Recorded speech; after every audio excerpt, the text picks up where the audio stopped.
Hey guys, welcome to another episode of On the Block. We're your hosts, Mem and Pete. Today we've got some special guests on the show, Bren and Justin from the Clean Crypto Soap Company. Yeah, so these guys have been in the game for a long time, and they decided that the best way to get the word out about cryptocurrency is to put it into soap and send the soap out. So it's a really unique company, and we dive into some of the things that they're involved in and their motivation beyond putting cryptocurrency into soap and sending it out to different people, and what they're thinking of the market right now and where they see this thing going in a couple of years. So please stick around.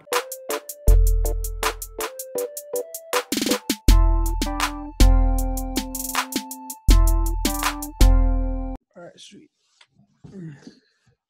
So today we're here with the Crypto Soap Co. So we have Bren and Justin from the Soap Co. How you guys doing today? Doing well. Good stuff. Good stuff. So yeah, we met each other on Instagram, I believe, and it's a pretty interesting account that you guys have and website you guys have, and we'll get into that. But first thing we want to know, and it's one of the questions we always ask everybody, and it's a very interesting question because it's so unique. Each person's answer to it is so unique. And that is, how did you get involved in cryptocurrency? I'll let Justin answer this question first.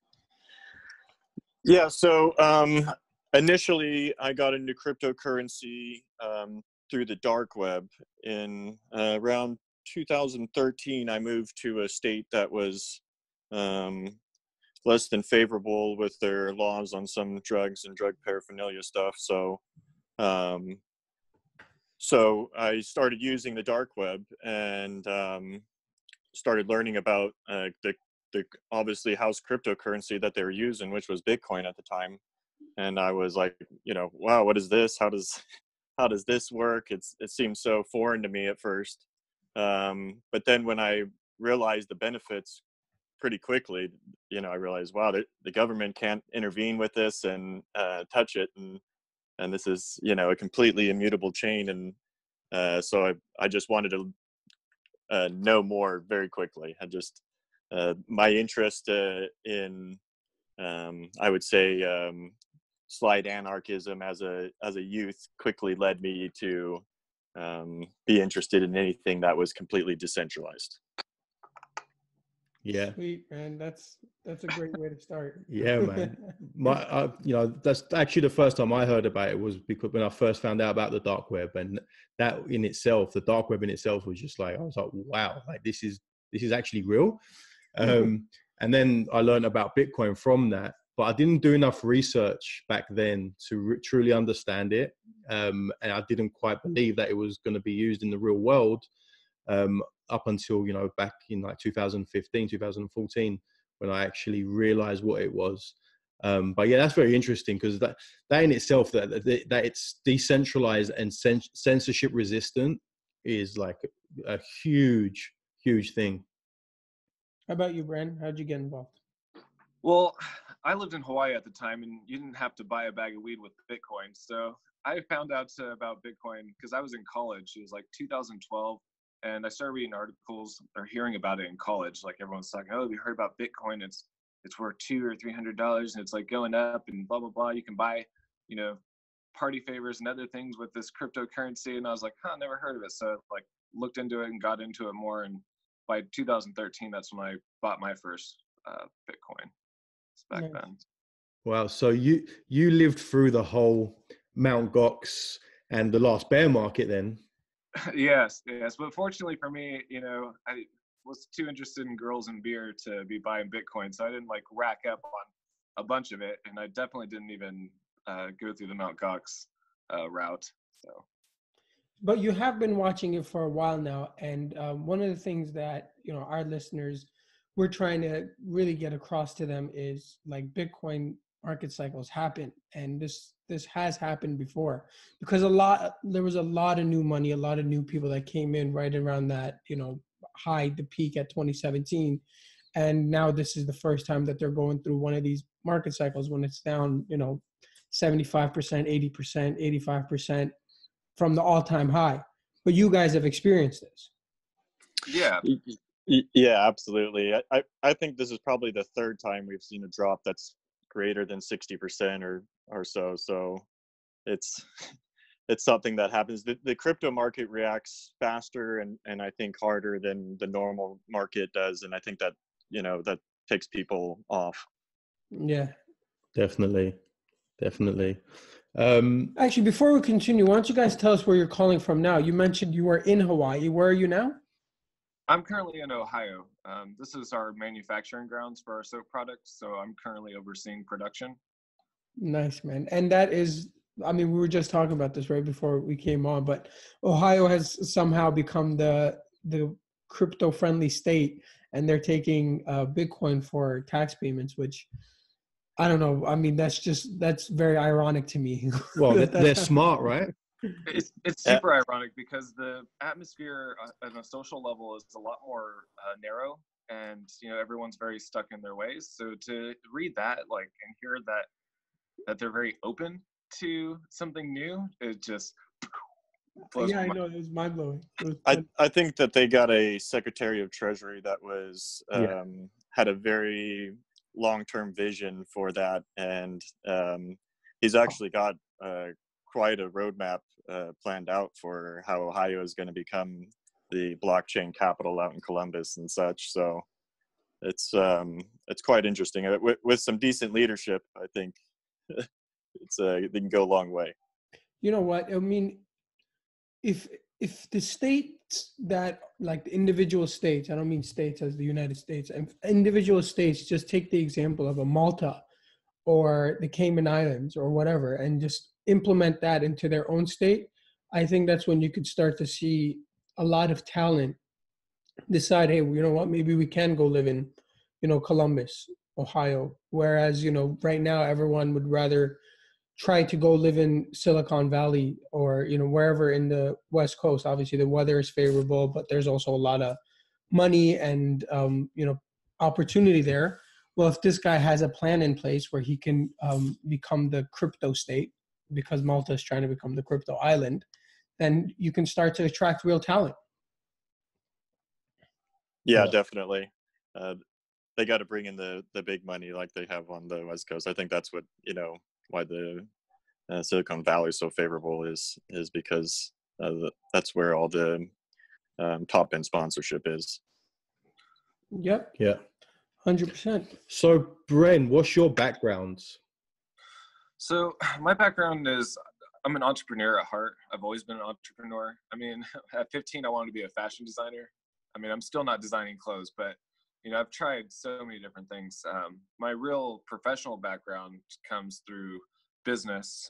My father runs plenty of companies, so I got a lot of business sense at a young age, and I kind of wanted to veer away from that. So I got into film, and I was in film production in Hollywood for 5 years, doing music videos, commercials, features, shorts galore.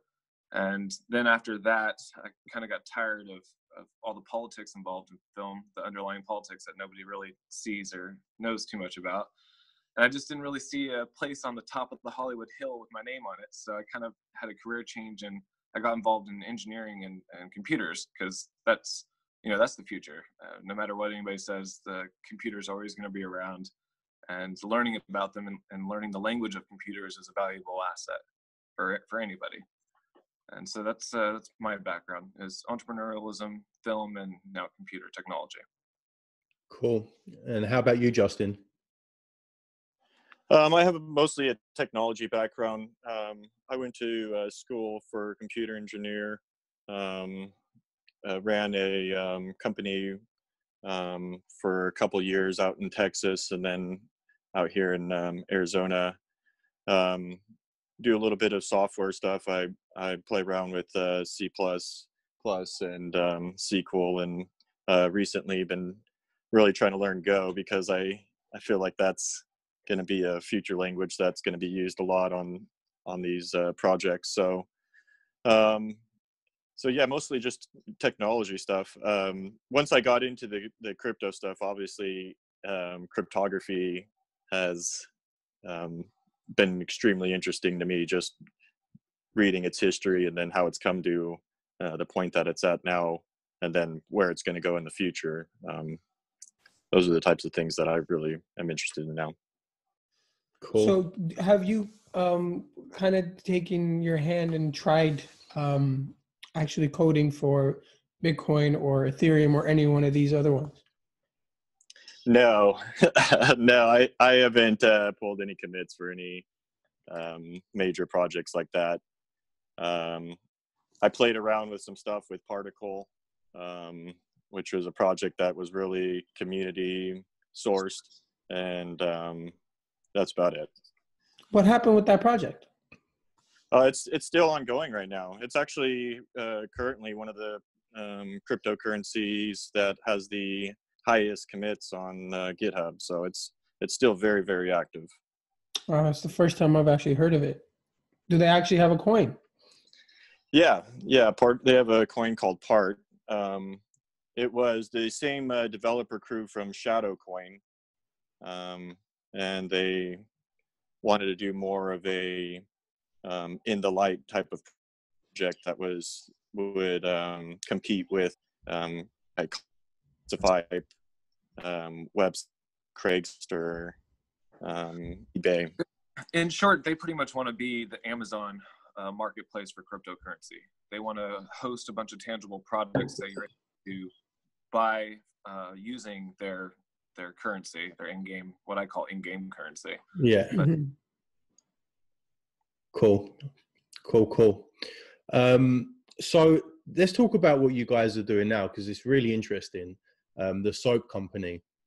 So tell us a bit about that. Why you chose, first of all, what it is exactly, and then second of all, why you chose to go that route. Okay, well, first things first. Everyone, as a computer engineer, everyone's like, well, why did you start making soap? Well, I knew nothing about soap except its general application and use, on a regular basis. That was my only familiarity with soap, was being a user of the product, and having to learn to become a soap expert. It's like any other skill set. You just pick up books and you start reading, and you trial and error. You test your product, and you fail, and you try until you get a tangible, like, working product. And so I just had to learn how to teach myself soap. And the idea came about when I was at a client's store, and it was like a big retailer. I was there doing some data work for them, and I saw on one of the merchandise racks, it was money soap.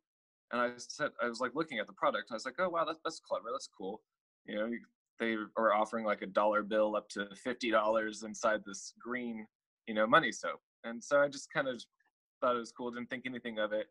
And Justin and I had been talking about how to be involved with the cryptocurrency on a more real level, because the programming aspect of it and getting involved with that's a whole political flurry, underlying one on its own. Like that's a whole world that we just didn't want to touch, or we just want to sit back with our popcorn and watch how that played out.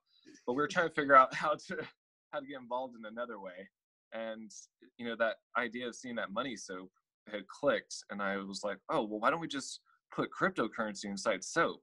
And we came up with the name Clean Crypto Soap, and we were going to embed those paper wallets, some cold storage in the soaps, and sell the soap.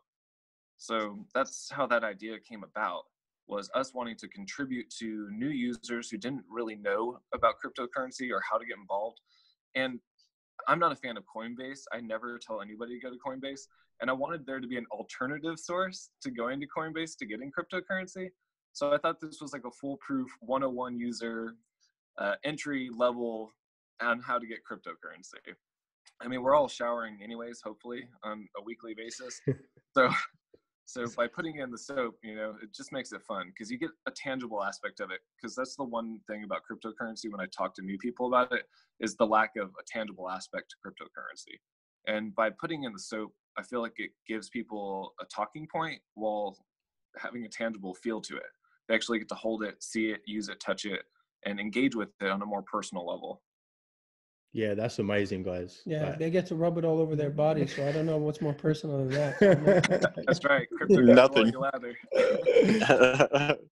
Yeah, I love it, man. So you just basically just putting crypto in the hands of as many people as possible through something that they use every day, like soap, which is a really smart idea. Yeah, man, I think that's brilliant. And yeah, like you mentioned, a lot of people, especially when they don't know anything about cryptocurrency, one of the questions is, but like, how do I know it's real?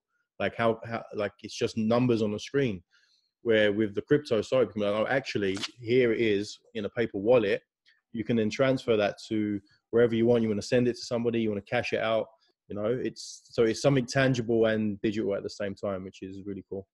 You mentioned you're not a fan of Coinbase. Why not? Correct. Well, like any business, they're for profit. They're not there to help people get adapted to a new idea. They're there just to sit back and collect money. I mean, they're just a tool. And that's, to me, isn't what I got into cryptocurrency in the first place. I wanted to use it as a tradable commodity for goods and services. I mean, it's a financial resource, right? And when you make money, you want to spend it on things. And it kind of turns out to be like an economic thing where you're trading it for your goods and services that you want. And Coinbase to me is just there as a business. They're only different, not very different from a bank. They're just sitting there collecting money, and I'm just not for that. I understand, capitalism. I get it, and I support it, but that's not the way I want to do crypto. Yeah. Plus getting it from any centralized point, especially in the United States, presents certain risks to people as well. For sure. Or you have like third-party risk as well if you're going to hold it on the exchange, and also who knows what jurisdiction you're in and if they're going to ban it or come after you for taxes and all sorts. You know, there's better ways to be acquiring cryptocurrency for sure than using exchanges. Yeah, we definitely want to introduce people to the idea of downloading their own wallet, their own node, you know what I mean, uploading that private key, to the idea of how this private key works versus a public key, and kind of get more comfortable with being their own bank. Yeah, man. Yeah. BYOB. Yeah, like that's one thing we stress to people is just, if you're going to use exchanges, just use them as an on-ramp if you want to like buy some altcoins or whatever you want to do. But don't leave your coins on there, and always have your own wallet set up, whether it's an offline hardware wallet like a Trezor or a Ledger, or a desktop wallet on your laptop. That's one thing I always stress to people.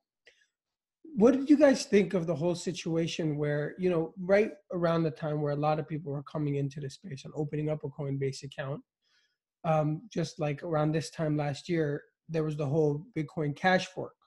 And during that fork, they didn't allow people to get Bitcoin Cash until they released it. But realistically, Coinbase accumulated all of that, forked coin. And most people didn't even know what the hell a forked coin was, because it was their first time getting it. They just bought their first Bitcoin, and they're like, what? I get Bitcoin Cash? Like, how does this even work? And they're still trying to figure that out. And Coinbase holds on to that. Do you think that there should be some legal ramifications of that? I'll let you answer that, Justin, because yeah, I mean, again, the problem with any centralized authority is they're going to be able to say, hey, we're doing this for your security and your protection, and we may or may not be 100% benefiting from it. So that's I definitely disagree with it. I'm not sure about the legal ramifications for them, because they're hiding behind the cloak of security and protection. Yeah. That's usually how it goes. Let's talk about Bitcoin for a second, because I mean, I myself, and I know Mem feels the same, we believe in Bitcoin long term, and we think that it will probably be king forever unless something else comes along. We don't really see any of these altcoins that are on the markets right now ever taking its place. So, I mean, I guess you could say we're maximalists, kind of, but I do think there will be some place in the space for a few other altcoins, maybe. But what's your guys' views on Bitcoin and the altcoins, and where do you see this long term? Yeah, well, I believe it's probably going to be similar to the .com boom. There's probably going to be about 95% of these companies that will fail. And yeah, I definitely believe Bitcoin's going to be the major one to pull through. I do think that there's going to be space for others and market cap for others. It's just a matter of that 95%, that huge chunk getting pulled out eventually. Yeah. Is that happening right now? It certainly seems that way. I can't speak for certain until it 100% plays out, but it certainly seems that way. Yeah, it looks like it's going to be. I mean, a lot of these ICOs that started out, a year ago, have decided they're closing doors. I don't know if you guys are keeping up with like the whole hash war and what's going on with that, but it looks like Bitcoin Cash is really like taking a big hit, and Bitmain's IPO might not be nearly as successful as it could have been. Like, I don't know if you guys are looking at all those types of news, but yeah, Bitmain really took a hit there. That really terrible timing for them. Yeah. So that played out. That's like a political war between two factions, in my opinion, and I think it kind of backfired. Them pulling away from Bitcoin kind of ended up backfiring on them because they didn't have strong ideals, and that kind of showed through now on this separate fork, and then that just hurt everybody in the space, really. Yeah, I have to agree. Definitely backfired on them, which they kind of deserve. But at the same time, everyone's kind of hurting from it. Like, I've never been like when the whole fork happened, and like just the way that it happened, what they done, and it was just a bit shady. And I was just like, you know what, this is just a big scheme. I never believed in it. But there was a lot of people that, and I don't know how they feel now, but there was a lot of people that really believed in Bitcoin Cash at one point, and actually believed that it was going to go somewhere and maybe take over Bitcoin. Did you guys ever believe that, or was you just like we were, like, nah, this is just a scam? Well, yeah. First of all, I'll just openly say I don't support Roger Ver or anything that he does, and I didn't believe in the Bitcoin Cash fork anyways and what they wanted to do. I was really happy with Bitcoin's pace and the flow on what the direction that they wanted. I didn't want the fork to happen at all anyways. So I definitely didn't support it when it happened, and I continue to not support it just because of my beliefs on the original plan. So, Bren, do you see room for other coins, or would you kind of consider yourself a Bitcoin maximalist and that Bitcoin is the only one that's going to be around? Well, I personally believe just because you're a maximalist doesn't mean there isn't room for more at the party. Right. I look at all these other currencies. I'm a gamer, and so when I play certain games, for instance, like Vainglory, and I want to buy a new skin, I have to use my greenbacks, my fiat, to buy in-game currency and then buy whatever product I want inside of there. Now, I personally think a lot of that these altcoins are going to be used in the same fashion for whatever their project is. For example, go back to Particle, or even better, well, a different one would be Storage. You want to use their product that they're developing. So for instance, Particle, you want to buy stuff in there, well, you need to buy their what I call in-game currency or their cryptocurrency, and then make their purchases through that. Now, I believe there's going to be a lot of room for that application. Now, when it comes to doing big transactional things, like I want to buy a Lambo or a Honda, I would probably use Bitcoin. And I still think there's going to be room for another currency, whatever it is to be, because if I want to make these $1 million purchases or even $200,000 purchases, I'm probably going to use Bitcoin. I'm probably not going to use Zcash or something else. Now, if I want to buy some groceries at the store, I just don't really see me using Bitcoin. I see something else taking its place. Yeah, I have to agree with you there. I think Bitcoin will be the store of value, and it will be like people eventually, when the market cap's big enough and the development's there, a lot of people will move a lot of their value, whether it's in gold or real estate, into Bitcoin. But I'm also of the belief that there will be another currency, whether it exists already or they create one in the years to come, that will be used for payments, like you mentioned, like in-game payments and buying a cup of coffee. Like I want to see Lightning Network really work, so Bitcoin is used for stuff like that. But I still think there's going to be some other kind of currency that will be around that. Won't really be a rival, but will just like work side by side with Bitcoin maybe. What do you guys think of Ripple? Yeah, it's a joke. I don't think much of it. I think that maybe in for corporation use or things like that, maybe that's good for them.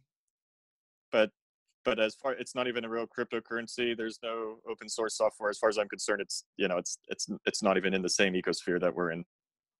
Yeah, it's completely centralized. We would definitely agree on that. It's a company. I don't even look at it as a cryptocurrency. I look at it as a company. I don't like Ripple just morally. I just, I don't really like what they're doing. And but there is, I've gone down the rabbit hole because I've always been against it. But I thought if I'm going to be against something, I've got to like really research it as well to have a good argument against it. And I'm not I don't believe XRP. I don't believe in that. But there is some tech in Ripple that I think the banks and financial institutions may use, but I don't know if it's going to be linked to the XRP token. So, I mean, I think their technology might be adopted by financial institutions, but I'm still finding it hard to believe that the XRP token is going to be the bridge. Yeah, they currently don't even use it for their back end stuff with the financial network. It's a completely separate token exactly. that they utilize. And I agree. I think them and R3 can compete for that ecosphere as, but it's not the same as a cryptocurrency. No. Can Bitcoin ever replace banks as we know it? Can people really become their own bank? Of course, I definitely believe there's room for that, but it's going to take a coalition and some working together, teamwork in order to make that happen. And you're always going to have resistance, no matter what field you're in and whatever project, somebody's always going to disagree and want to do it a different way. And you're going to have people that are stuck in the old ways, that don't want change.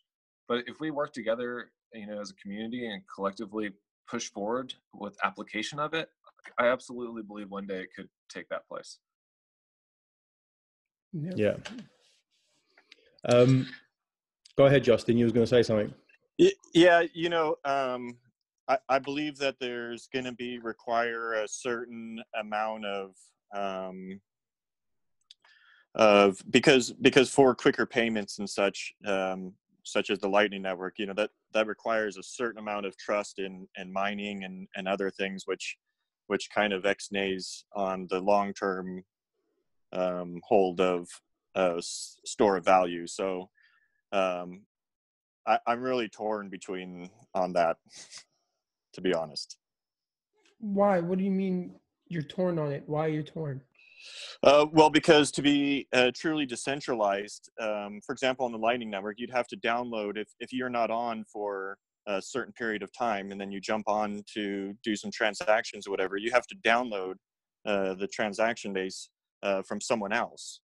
And that's trusting another person to say, hey, this happened while you were gone. And if that one's compromised and is able to compromise enough people, that can create issues. Now, there's certain countermeasures in place right now, but theoretically, it goes against my ideal beliefs.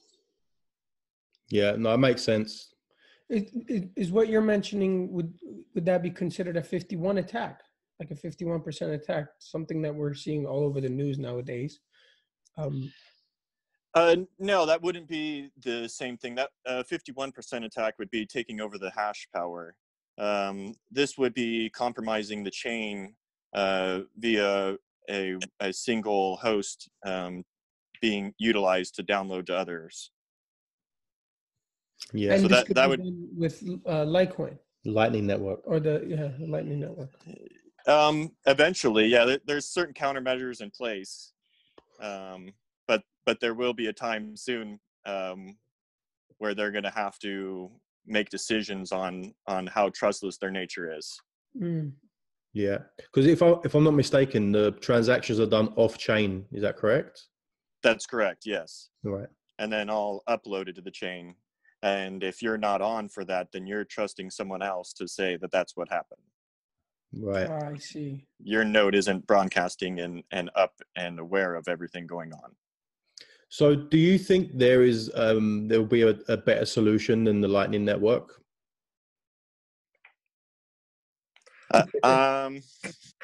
That's anybody's guess. I mean, this is an area of exploration. Yeah. Through exploration, comes mistakes and success, and I think we're gonna have to continue to explore to figure out what is going to work. And I mean, Bitcoin's only 10 years old. At 10 years old, I was still acting a fool, and I'm 30 now, and I'm still making mistakes.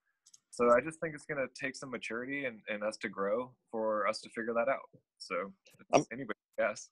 I'm definitely intrigued by the aspect of a layer 2 network that has that ability, but currently frightened by its nature currently. Yeah. What about the idea of, Bitcoin getting to a stage like, I think what's maximalist, if you talk to them, their biggest point is Bitcoin is a store of value. It's going to be a store of value for the ultra rich, which can drive the price up to, $100,000 of Bitcoin or $1 million of Bitcoin, which when you start thinking about it that way, then we can start, transferring in Satoshis. But I mean, can Bitcoin itself get to a stage where it's quick enough that, I can buy coffee with Satoshis, which is a measure of Bitcoin? Yeah, I think it can, but I think that's going to take a greater level of cooperation between community users and the miners than we currently have. But what about once mining is done? Like, mining is going to stop at one point. 21 million will be mined and then it'll be done. So how does that work then? Well, I mean, you still have to be able to compute the transactions. So, I mean, mining can't ever stop. The nodes become the miners at that point. Right. Mm-hmm. Yeah. Yeah, but it still requires, people to have nodes and have operating power and contributing. So, I mean, you can't stop. I mean, once everybody stops, then it's over. I think theoretically, if it becomes worth that much and that happens in that type of micropayment scenario, then the miners will also be, hashing the difficulty level up just for that payment, that small micro payment, because it's going to be worth so much, just for that, transaction fees. Cool. Yeah. That makes a lot of sense. What's your guys' thoughts on backed, the NASDAQ or launching an exchange, like ETFs, things like that? What are your thoughts on the impact long term? Are you for things like ETFs and other futures markets, or do you not believe in them, or do you not like them? Well, I mean, when you look at different trades and commodities and stuff, you have to. I believe in Elon Musk, and their company is a publicly traded company, so it's like, yeah, I definitely support individual companies out there. Now, do I support the actual fluidity of what the market is as a whole? Maybe not so much, but I back those companies and what they're doing, so I'd have to say yes. And then as far as trading, I believe gold is always going to have a place in our lives, especially in the computer industry, because we use gold for electronic components all the time. Gold is inlaid in every electronic you have, and the components that we're sending to space. So trading in the value of gold is always going to be there as well. So I do believe in it.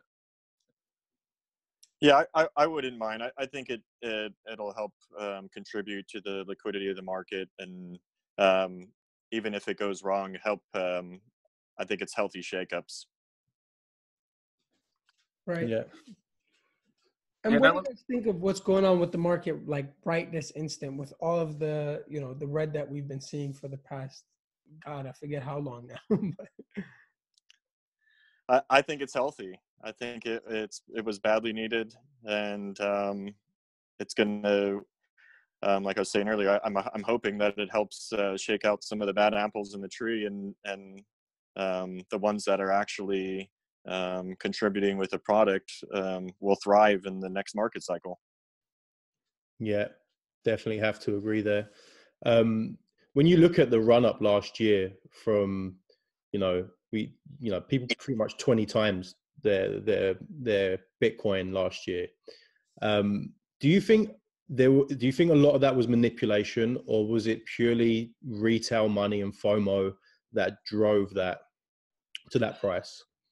I, I think the price up was definitely manipulated at some points. If nothing else, by what we now know is J.P. Morgan and Chase making very large buys and sell orders on the back end, and BitMEX and all that whole mess. But so yes, I think there was some manipulation there. But though I do think if you look at like the Google search and all the other things that were bouncing, that was definitely also natural.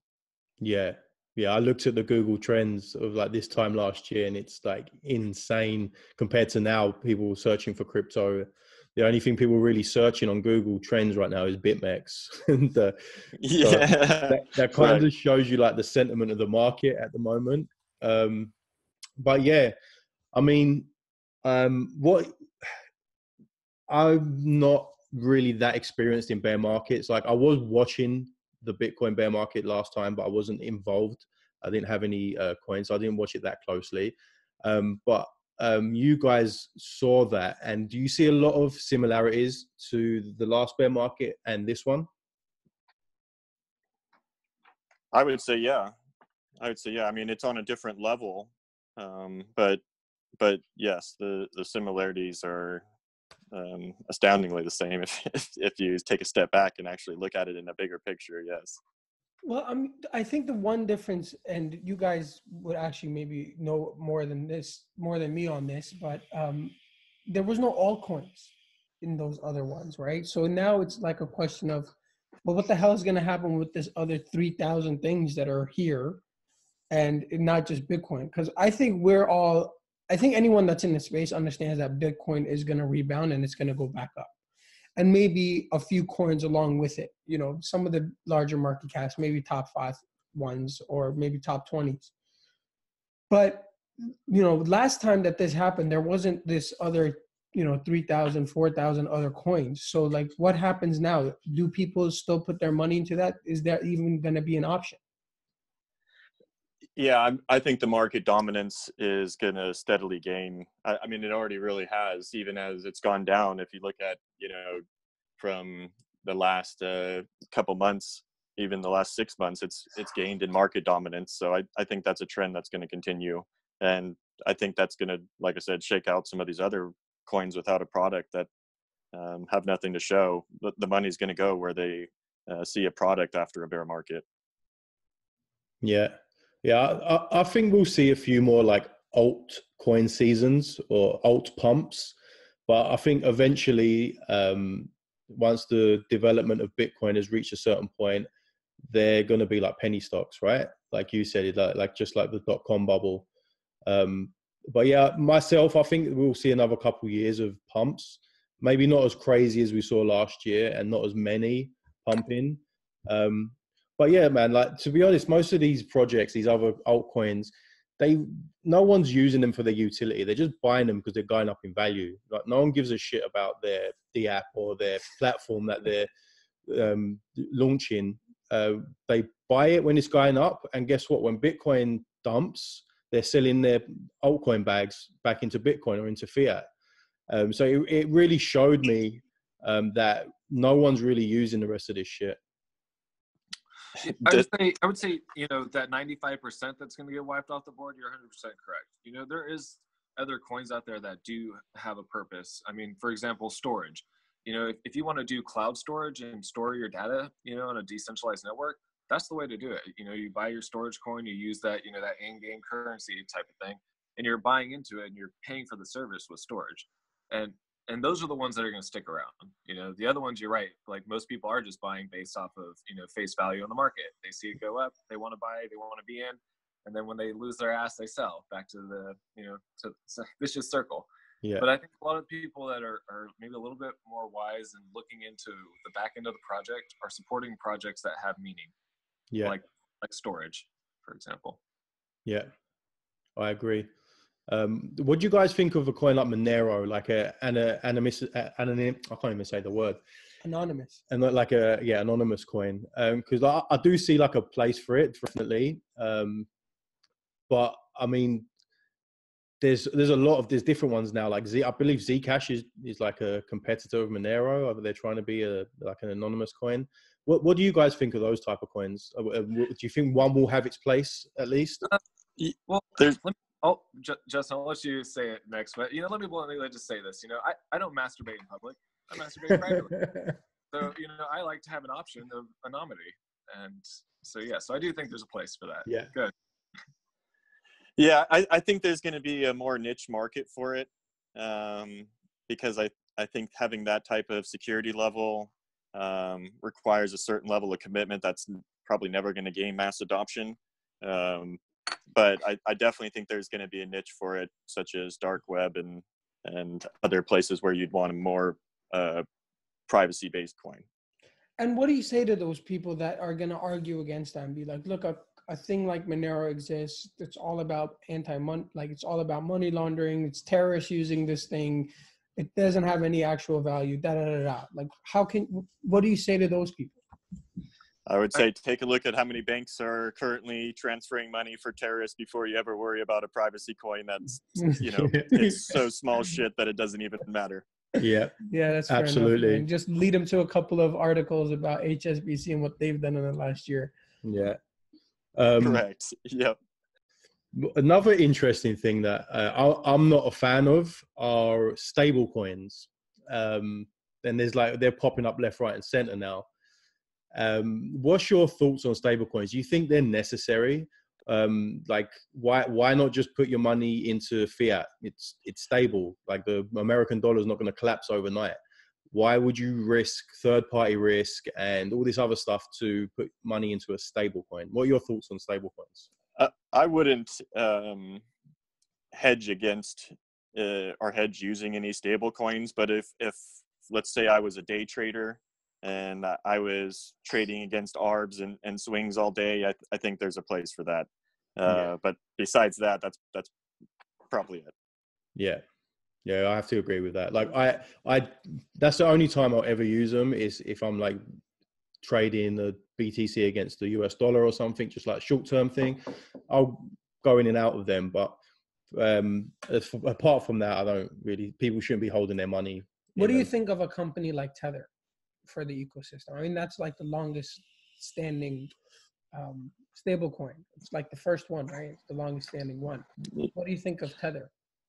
Well, I only use Tether as a staging area for when I'm making moves on trades. Like, what the Wolf was saying, I find it to be a good place to set it temporarily while you wait to make certain moves. But it's just a holding stable for me. Yeah. And I think used that way for a lot of people, at least the more advanced traders and stuff. I'm personally a little bit nervous about Tether. They seem to be less than transparent with a lot of their back-end details, which is what's needed for a stable coin to exist. So I'm a little bit nervous about Tether. I think the Gemini one is pretty legit because they've publicly disclosed all the banks and information for their holdings, whereas some of the other ones, such as Tether, has not. Yeah, that's very true. It's like the elephant in the room is Tether, really. Like no one really knows if the money's in the bank, if it's not. So it's definitely worrying because if it does implode, what happens? How's that going to affect the market? It's a huge hit, and they just recently, I think, had some third-party auditor come in there and end up quitting. Didn't even finish the job. So that was like a little bit alarming. Like, oh, okay, well, that's not good. Yeah, it's not a good sign, man. That's not a good sign at all. Wow. And what do you got? Okay, so we're gonna kind of start wrapping up here, but before we do it, we kind of always just want to get an outlook from our guests that we have on. What's your outlook for the next year or the next 2 years or even the decade? What do you guys think will happen? You want to go first, Jay? Yeah, sure. I definitely see we're going to be in a bear cycle here for another couple months, I think. But I think it'll turn around. We'll see an upward cycle here shortly, and and it'll repeat, honestly. Yeah. How about you, Bren? Yeah, I think once, this quote hash war and some of these forks get ironed out, I think there'll be some pickup once we have stability within the community. But for now, I agree with Jay, and it's going to be a bear cycle for a while. So just gotta buckle up and hang out. Yeah. And how has that affected you guys? I mean, you guys are selling soap, so people are using soap whether it's a bear market or not. So how has it been for you guys? I mean, in terms of like, we have some, we got some cryptocurrency, so we're not like too worried about it. And we've been through this before. Just hodl, and everything we give away in the soap has already been predetermined like months ago, like 6-8 months ago. We had already set aside what we were going to be putting in the soaps and stuff. Mm-hmm. So we had a really tactful plan. So it doesn't affect us at all. In fact, we're actually excited to get it out to people. I mean, because the value is down, so much, it helps us out a lot because we can actually put more soap, like more wallets out there.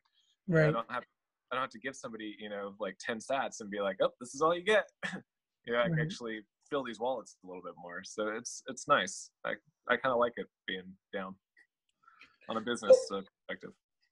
So just so we have it straight. When someone buys a soap, do they know how much Satoshi they're getting with it, or how much Bitcoin they're getting within it, or is it just it's kind of random? Absolutely not. Yeah, it's 100% random. We have a formula, and in fact, I don't even do the wallets because if my friends bought soap, I would be hooking them the fuck up for sure. Like I would just be like, "Yeah, you get $100. You get $100." So in order to me to not do that, for security reasons, Justin and I keep it separate. He does all the wallets, he fills them all, and then he stores and packages them. And I had no idea. Like I literally just get a bucket full of paper wallets, and I just reach in there and start putting them in products, like randomly. Like I just grab it. Everything's itemized, so I know what the number, the serial number is on it. But that's all information that Justin has. I don't know what that means. Right. So that's how we keep it fair. The only thing I know about soap making is what I've watched in Fight Club. Now those guys. That's what everybody says. Right? That's the only thing I know about soap making. So how similar is it to that? Well, I'm not out stealing people's fat. I'm getting my fat from more ethical places, but it's fairly similar. I mean, you just mix some basic ingredients together, and we use high quality ingredients. Like I don't cheap out. I don't like adding. If I can't pronounce it or I don't know what it is, like I don't put it in there. There's just no way, because you're putting this on your body and stuff. And I believe having a healthy mind and body is like really important. Like this is our temple. We should take care of it. Eat healthy. Do the right things. So on a spiritual level, like I just can't put something fake into our product. And for the dyes, I mean, we even use micropowder dyes to naturally color these things. So that's why, some of them have like a really translucent colors, because I'm not putting heavy fake additives in these products. That's, that's so interesting you mentioned it. I don't know if it's, our generation, just our age group, or because I'm not talking to anyone outside of crypto in the last year, but I just feel like people that are in crypto or involved in Bitcoin and that, they really, these are things that they actually care about, and they want to make a difference through their efforts, like just like you mentioned, like spirituality and what you're putting on your body. I mean, it's just like, I think our parents' generation just got the short end of the stick when it came to that. Like it was just like TV dinners and hot dogs and whatever else. Like just thinking about what's in a hot dog just like kind of irks you, you know what I mean, when you actually start to think about it. I think now people are starting to have this awakening, if I could call it that. Yeah, I would agree with you. I think people that are more conscious about themselves and what they're doing are more conscious about their money and how they're spending it and what they're utilizing it for. And so that kind of relays into the financial system and how they want to do transactions with people. Yep. So where can people find your product? Is it on your website, or are you on any other platforms? Right now, we solely just have it on our website, cleancryptosoap.com. You can check it out. We have some new products out there. We don't offer solely Bitcoin. We have other cryptocurrencies on there, but those are ones that we believe in and that have a place, in the market, like those in-game currencies I was explaining. So if you want to get involved with Particle and you want to make some purchases on their platform when they launch, you can do that. Or, for sure we offer Bitcoin. But yeah, you can hit us up on our website, have a look. We're constantly, evolving and making it better. So if you see something one day and you don't see it the next, don't worry. It's just, we're having a better product come out. Amazing. Yeah, we're going to put the link to your website in the description. Yeah. Yeah, man, I'm actually going to order some soap myself. Yeah, check it out. Yeah, man, definitely. Yeah, I think we're going to wrap it up here. Do you have any other questions? No, I mean, if there's any last comments that you guys want to drop, anything. Yeah, any advice? Anything you want to drop off to our listeners, we'd love to hear it. Yeah. So, Justin's my business partner and longtime friend, and him and I have two completely different views on cryptocurrency. So it always makes for fun conversation and stuff, because something he may believe in, I may say is full of shit. Like, I hate it, and vice versa. But there's a lot of common grounds that him and I stand on. So I like our dynamic and our relationship. It's really fun. But, for our website, we have a whole section. It's called I Don't Know Crypto, and we're building onto that. In fact, we're going to be hosting you guys as a face drop on there for people that want to learn about crypto. So if you don't really have a resource, or you're trying to get some more information, or you want to share information with your friends on getting into it, just skip the soap stuff and just visit our I Don't Know Crypto page. There's some cool stuff on there to learn. All right. Love it. Sweet, man. That's really helpful. That's really cool. Anything else from you, Justin? Are we good? Yeah, I just want to say I think it's just important right now for the community to start working more together. There's a lot of things we disagree on, but there's some ideals that I think all of us agree on, and we should just be focusing on those and being positive during these times, because there's going to be upward swings, and I think we just want to be focused on the right ideals here when we start gaining popularity again, and be ready for it. Agree with you 100%, man. I mean, that's exactly why, Pete and I are doing this, and why we're going to continue to try to build. And we put together a Telegram chat just to kind of put together a community of beginners and answer questions that people might have. And we just heard just today a couple of guys that were scammed, through Instagram and stuff like that. And that just breaks my heart. It's like your first interaction with Bitcoin, and that's what happens, right? It's just it's a terrible fate for some people, but when the popularity starts again, bad actors are going to come back into it. So we need to combat that with positivity. And it seems like you guys are definitely on that. And so, yeah, we'll definitely have descriptions to your websites and your social media below. And so that's about it. Thanks a lot, guys. Really appreciate the conversation. Cheers, guys. Thank you. Been a pleasure. Cheers.